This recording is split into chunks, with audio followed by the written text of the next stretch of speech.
So, what can I say about Christmas that you haven't already heard before?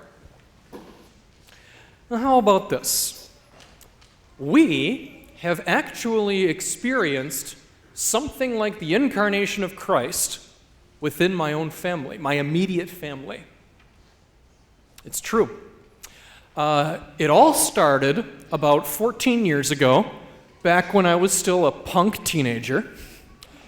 Because as we all know, all teenagers are punks, even the ones that eventually become priests. I'm just saying. So at that time, my mom got a message from the Holy Spirit. In the space of an instant, my mom just knew that it was time for her to have another child, and this one was to be adopted from China. So when she told my brother and my sister and I, she spoke of it with this remarkable sense of conviction. I mean, sometimes she talked about this upcoming adoption as if it was something that had already happened. That was the confidence and certainty I heard in her voice. So this is a story that is not entirely unlike the Annunciation of Gabriel to Mary. Throughout it all, my father was very Joseph-like. He supported my mom with love because he could tell how much this meant to her. So they went ahead and they filled out the mountain of paperwork that you need to fill out to adopt from another country. And about a year later, they did go to Beijing to pick up my sister, Allison, who was about a year old at that time of actually having them go. It takes about a year for the whole thing to happen. So that does mean that the baby Jesus of this story is a 14-year-old punk teenager who is way too good at pranking their older brother. I mean, I don't know who else could do this. Once she hugged me goodbye and then sneaked out the front door of the house and hid in the back seat of my car as I went to the garage to put my shoes on and go to my car the long way around the house, so that when I opened my car door, she popped out and terrified me. All in the space of like a minute. It's masterful. So when that happens, I just have to think, if my theory is true, that literally all teenagers are punks, that means that at this time in Jesus' life, did he go through a phase where he was pranking Joseph or his friends at the time? I don't know. It's just one of those things I think about. Okay, so that is the part of the story that doesn't really matter. All right, what I did was I applied the Christmas story to our life. With a little bit of creativity, all of you could do something similar with your friends, your family, whatever. It's not that hard. The important part of the story is what happened next, when Allison came home and actually became a part of the family. You see, unbeknownst to us at the time, we were all in need of something. Let's call it the need for renewal. Okay? We were in the market for some positive, lasting change. And Allison provided it to us, no question. Even with the frustrations that automatically come with a new baby, Mom and Dad were definitely ready to have a new infant in the house to care for. My sister Ashley got the baby sister she had been waiting for quite some time. Honestly, I was relatively unchanged. I wasn't living at home at the time. I was in college, so I was away.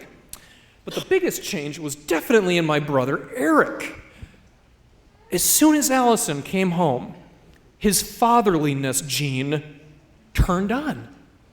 It was amazing. Like, when he was caring for Allison in those early years, I saw a patience in him that I had never seen before in him, and a patience which I promise you I do not possess in the slightest.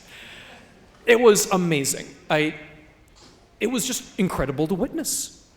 And in addition to that, although I can't give the specifics words, In general, all of us were experiencing greater joy and vitality in our lives. Christmases and birthdays were becoming more enjoyable. We had more playtime in our lives because we had a kid to play with. Because make no mistake, everyone needs playtime in their lives. But if you don't have kids around, sometimes adults let that psychological need fall by the wayside. So my point is simply, the family was vastly improved with Allison. And it improved us in ways we never could have imagined because we had a need that we couldn't see clearly at the time. Why do we celebrate Christmas as if it's a big deal? It's fairly common knowledge that our high holy day is Easter. If the saving action of Christ was on the cross, why is his birth so apparently critical? Well, imagine that Christ did for the world what Allison did for my family. Even before Allison did anything besides cry and sleep, she gave something to the rest of us that was not unlike grace. And we, for our part, couldn't help but respond to it. So even before Christ's ultimate sacrifice and all that jazz later on, his very presence in the world as one of us was something wonderful and special. Could the world have carried on without the nativity ever happening? Sure. Probably. I mean, the world kept on turning long before Jesus came around. Could my family have gotten by if we never adopted Allison? Sure, probably. I guess. Who's to say? But what I can say is that if we carried on without Allison, we would have carried on as something much less than we are now. Much less.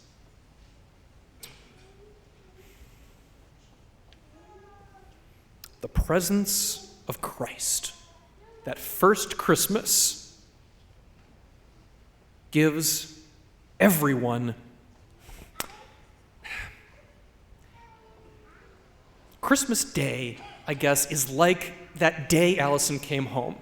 We got a shot of divine adrenaline right into our hearts, every one of us.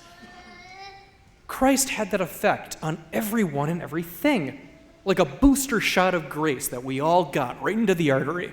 And we got renewed strength that had been dormant and inert for who knows how long. That is what we celebrate on Christmas, that remembrance, that celebration. Okay, I'm going to give you one more analogy and then we'll get on with it. If Christ's death and resurrection was that ultimate true moment of victory, like an athlete crossing the finish line and getting first place, if that is the crowning achievement that once won is never unwon, the nativity then would be that moment where the athlete is training and first realizes that victory is possible, that it is in fact within their grasp as long as they stay the course. All right? The foundation is laid, the groundwork is set up, the equipment is paid for, the registration fee is in the mail. All that really remains is time, effort, and determination. Because once an athlete hits that point, like, wow, I could actually win this, it's no longer a thing to try once or twice. It becomes something worth fighting for, worth sweating for. It's not just a hobby to kill time in between other activities. It is something worthwhile and important. And that very idea of the finishing line will give that athlete new strength they never even knew they had before.